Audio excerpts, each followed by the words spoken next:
Isang mapagpalang araw po sa ating lahat. Magandang araw po lalong-lalo na sa ating Panginoon.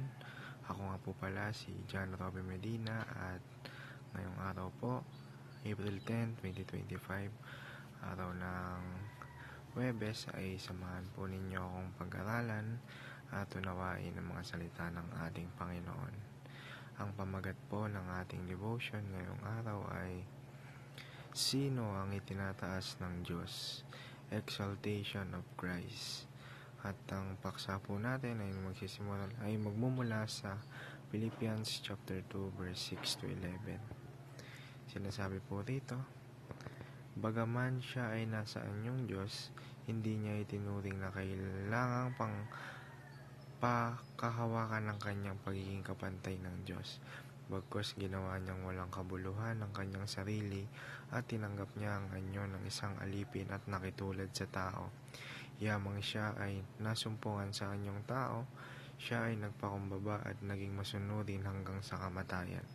Maging sa kamatayan sa krus, kaya nga siya naman ay lubhang itinaas ng Diyos at binigyan ng pangalang higit sa lahat ng pangalan. Ito ay upang sa pangalan ni Jesus ay luluhod ang bawat tuhod ng mga nasa langit, ng mga nasa lupa at ng mga nasa ilalim ng lupa. Ito ay upang ipahayag ng bawat dila na si Jesucristo ang Panginoon sa ikaluluwalhati ng Diyos Ama. At para naman po sa ating katutuhan ngayong araw, unang-una, Christ's resurrection demonstrated His victory. Yung muling pagkabuhay ng ating Panginoon, pagkalipas ng 3 araw ay pinapakita lang dito na napagtagumpayan na ng Diyos ang kamatayan. Bukod sa tinubos niya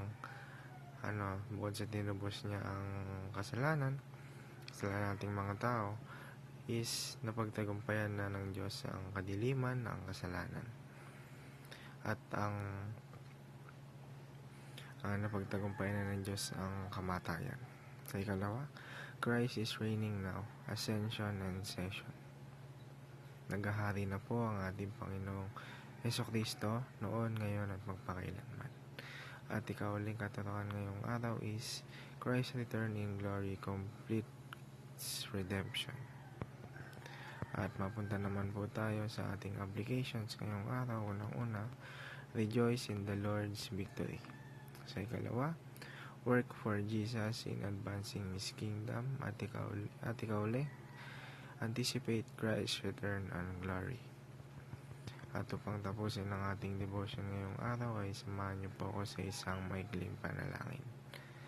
Father, you have highly exalted Jesus and given Him the name above every name.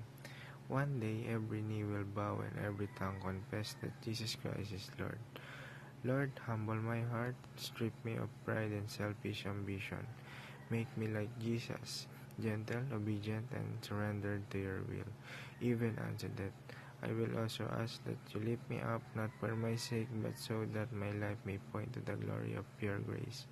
You oppose the proud, but lift the humble. So right now, I bow and humble myself before you. Shape me, mold me, and in your perfect time, lift me up for your name.